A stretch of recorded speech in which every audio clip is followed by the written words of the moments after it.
But I thought what we'd do is we'd sort of just start by looking at this picture in its most abstract terms. This is probably a painting or a format that many of you are quite familiar with. This is sort of probably sort of archetypal Renaissance religious scene, I think, and that really is sort of born with this artist. The Annunciation by Fra Angelico. This is in fact painted on panel in egg tempera, which is a pigment bound with egg yolk in order to adhere it to a surface. And this painting is composed of 4 vertical panels. And what's happened over time is that these panels, particularly between the second and third panels, so you can see my mouse on the screen now, and the one that ran, the join that sort of ran down here, at some point was damaged. And so the Prado have taken it upon themselves recently, 2018-19, to restore this painting, which is why we see it in such brilliance. It's surprisingly very large. It's in fact 190 centimeters wide, so almost 2 meters wide by 162 centimeters high. So it's substantial, and the figure scale is large, although it's so meticulously painted, which we'll see shortly.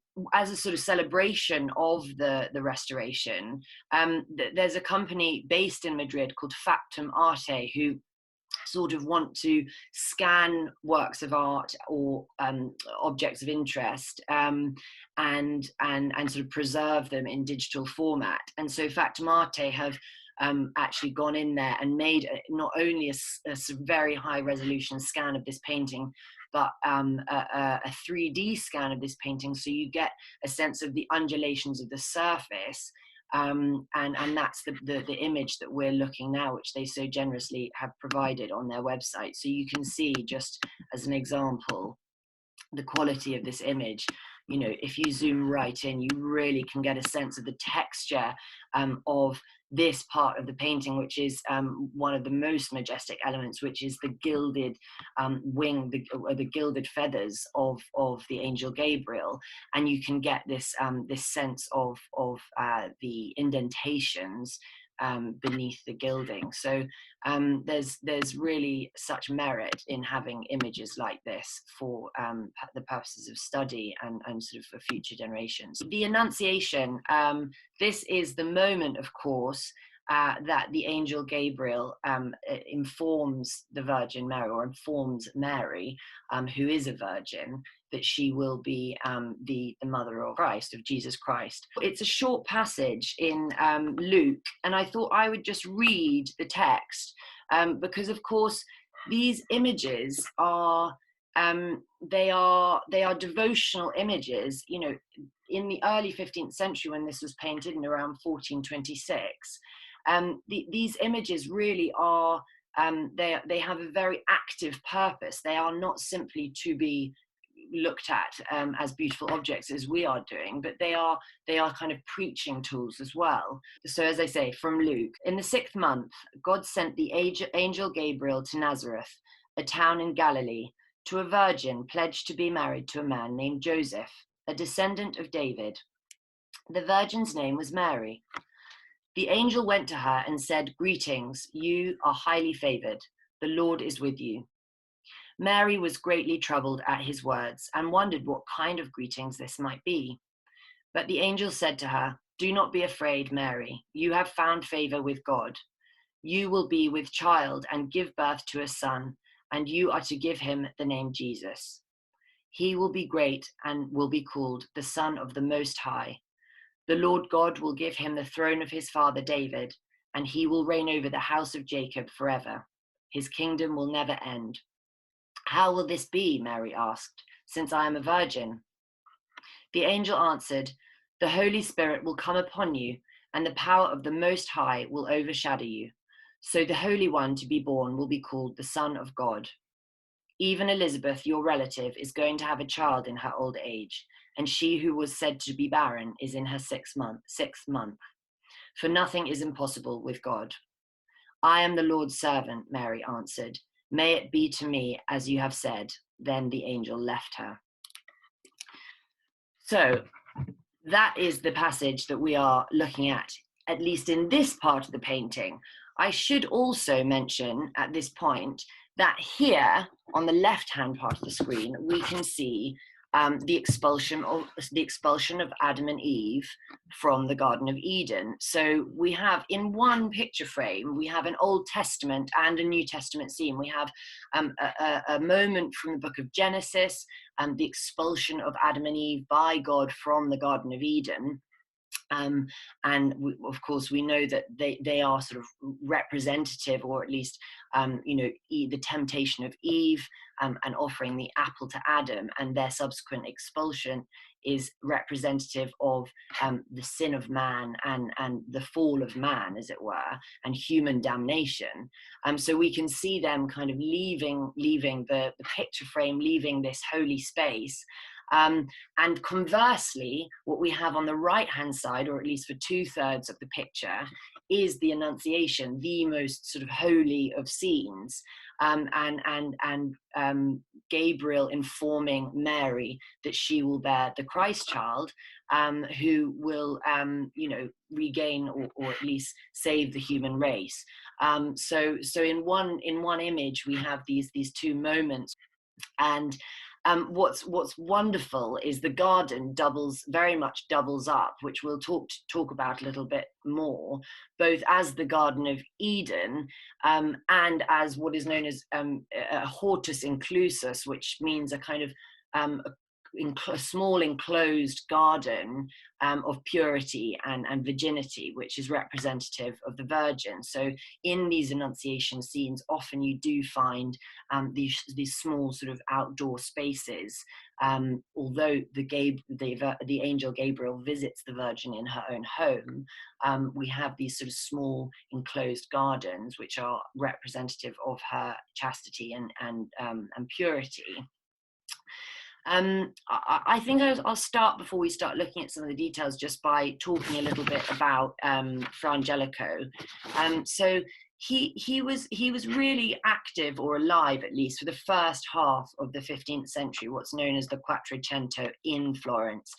So really, he and several other artists really kind of laid the foundations for this really significant moment in the history of Western art, which was, of course, the Renaissance. But here we have Fra Angelico, who's sort of at the start of that moment, and he is working in. Well, he was born near Florence in around 1395.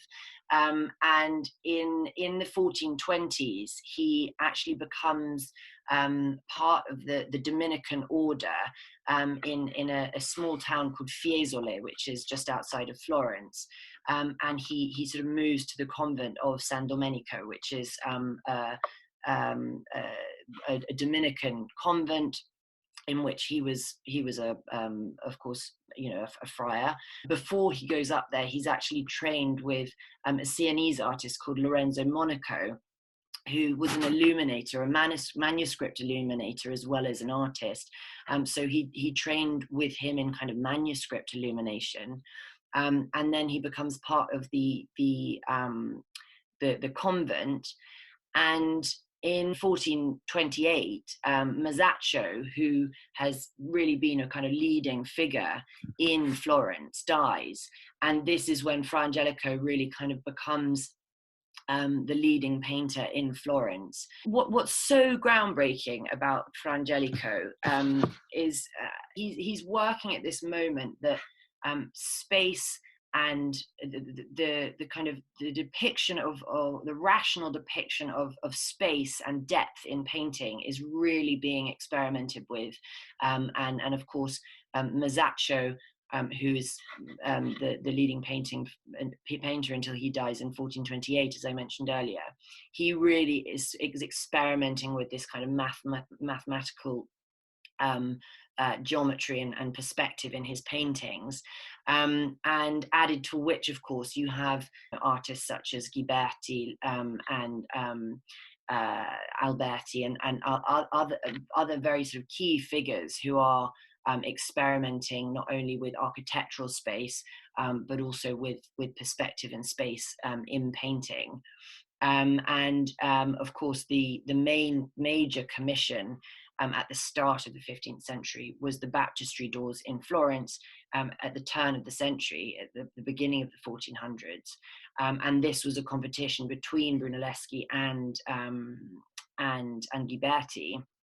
And if we look at those scenes, you get a very much a sense of these artists really kind of experimenting with depicting these sort of architectural forms within painting, and we very, very much see that here in this painting by Fra Angelico, in this sort of interior enclosure. As I said earlier, the angel Gabriel is supposedly visits Mary in her home, and we have her here in this sort of loggia, this sort of outdoor portico with these vaulted ceilings, and then you see a very kind of simple domestic sort of interior, which kind of recesses into the background, so you get this sense of depth. And the painting is using what sort of single point perspective, so all the lines lead to one point in the picture. And this was really kind of revolutionary at this moment. Of course, we see the angel Gabriel in profile here. And this is, again, something that's very much being developed, moving from the sort of late Gothic into the early Renaissance, this idea of also creating sort of volume in figures. And we very much see that. We see that much more here with the Virgin. The angel Gabriel is in profile, as I say, which was kind of had been the more traditional way to depict the Annunciation. But you still get, if we go really close, you still get a sense, such a brilliant image. I'm so excited by it. You get a sense of this modeling here in the skin tones, which is really very revolutionary, giving us a sense as a viewer of these figures as real three-dimensional people. So what can we see other than that? If we keep with the architecture, which I think is such a fantastic tool in this painting, because it of course divides the painting into sort of three sections. So you have the Virgin, who is sort of encased in the right hand, or enclosed in this sort of right hand section. You have the central section with the Gabriel, and then the garden and the outdoor space and the expulsion of Adam and Eve on the left, on the far left side. So it's dividing the composition. But you also have this beautiful sort of transition between light and shade in the ceiling here. So you can see the light falling on this beautiful lapis lazuli ceiling, and then the shade kind of giving a sense of three dimensions here, and these beautiful sort of gilded or painted stars, I'm not quite sure which. But then in the architecture itself, you have this wonderful detailing, and I can't help but think that these sort of acanthus leaves or scrolls, they must be sort of embedded in his training with Lorenzo Monaco as a kind of illuminator of manuscripts. This beautiful, I think we can go even closer, this beautiful detail in the architecture up here. And then, of course, you have the figure of God as a sculpture in a niche, which I think is so wonderful. Sort of sneakily looking out of his out down to the left, and obviously keeping sort of watch over Mary, as we heard in the text. But again, like the interior architecture, which is used as a tool through which Fra Angelico can show the fall of light and darkness, we have where have they gone? The capitals of the columns, also depicted in such sort of beautiful three dimensions, but the different shades of white and sort of yellow and cream, giving a sense of the light falling. Now, from some fabulous videos that I've watched on the Prado website, which you should all watch if you have a moment, about the restoration of the painting, they discuss his technique as an artist. And Vasari, the great biographer, talks about Fra Angelico as an artist that has divine inspiration, or he's sort of governed by God, and once he's finished a painting he doesn't make any adjustments. But that's clearly not the case. He does an underdrawing, which was very common in Florence, this idea of very clearly mapping out your painting before you paint. But he also did make several changes across the painting, which you'll see if you watch the videos. But one thing they talk about is that he also builds up a base layer of paint, which is something Leonardo does as well to get this sfumato effect, the sort of gentle transition from light to shade. This base layer of paint kind of coming through the paint that he adds to the surface, which gives this sense of light and shadow and three dimensions. And he does it very sort of even very gently with the kind of mid tones, the sort of browny ochre tones as well. And there's evidence of that on these composite capitals, which of course he's, these sort of references to antiquity, which of course is such a prominent part of the Florentine Renaissance. So that's the architecture. Another amazing detail, which, sorry, I'm going back and forth, but is this wonderful bench. The sort of shadow from this bench, this kind of real glow that you get from this gentle pool of light pouring in from this little aperture in the wall, this little window, and on the wall you see this wonderful sort of golden Italian. We all know this sort of golden Italian sunlight just catching the wall at certain points in the day. So really such beautiful attention to detail, and of course a very simple domestic interior, but such precise lines, which of course are achievable through using tempera on panel.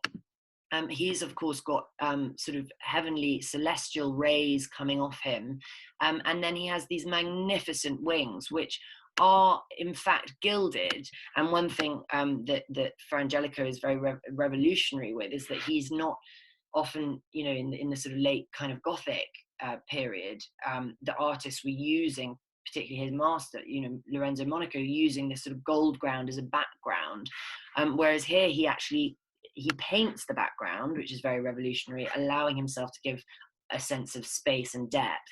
But he does use the gilding, but elsewhere, and he uses it for the halos with this wonderful punchwork, giving these sort of very complex patterns in the halo, but again, which sets the halo very much behind the head of the figure. He uses it in detailing on the costume, the embroidery here, of course, the rays, but also in these magnificent wings, which I think are, I don't know if they're completely peacock feathers, but these are certainly peacock feathers. And often peacocks find their way into Annunciations as they are symbols of the resurrection. And this leads me on to kind of talking a bit more about symbols within the painting, which aren't perhaps so noticeable at first glance. And of course, this symbol of the resurrection is leading all back to the Virgin, the fact that she will bear the Christ child, and that one day he will be crucified but rise again. We find a lot of symbols out here in the garden, and again, that gives me great opportunity to zoom in and have a look. And for the botanists among you, I'm a wannabe and sort of budding botanist, but not really. And those of you who are, please do butt in and tell me all the different varieties here. Normally in Annunciation scenes, you have the lily, very common in an Annunciation. A white lily represents the purity of the Virgin, often without the stamen. And then the carnation as well. And the carnation can be symbolic of the crucifixion, but also is it a dianthus, I think, which actually um, comes from the Greek dios anthos, which means sort of Zeus, flower. So you get the idea of a dianthus and a carnation being God's flower, which I thought was really lovely, and I didn't know. Um, and then, of course, you know, the red flowers often seem to be symbolic of the crucifixion, and the white flowers of the purity of the Virgin. We can see a lot of these up here. And then, of course, within that, you have these wonderful fruits, these abundant trees, very, very clever, in reference, of course, to the Garden of Eden and what's just taken place, the shame that we can see on Adam and Eve's face, and what's just taken place for them, but also the abundance, perhaps, you know, the fertility of the Virgin. And then we have this palm here, which is, of course, a symbol of martyrdom and sort of, you know, again, a premonition and a foretelling of what is to come. And you can really get up close here and just get a sense of the painting technique and this astonishingly idealized face of the Virgin, these beautiful eyes with these very, very finely painted eyelashes, very subtle tone, change of tone here for the eye sockets, and then this very very sort of, almost, if one looks at it with a bit of distance, quite abstracted sort of white line or lighter line beneath her rosebud lips, to give again this sense of sort of prominence and protrusion, but is simply just done with this sort of very simple line. And of course we see this very clear underdrawing or outlining here, so he's very clear of where he wants to go. Thank you so much for joining this evening. It's so nice to be back, and have a wonderful weekend.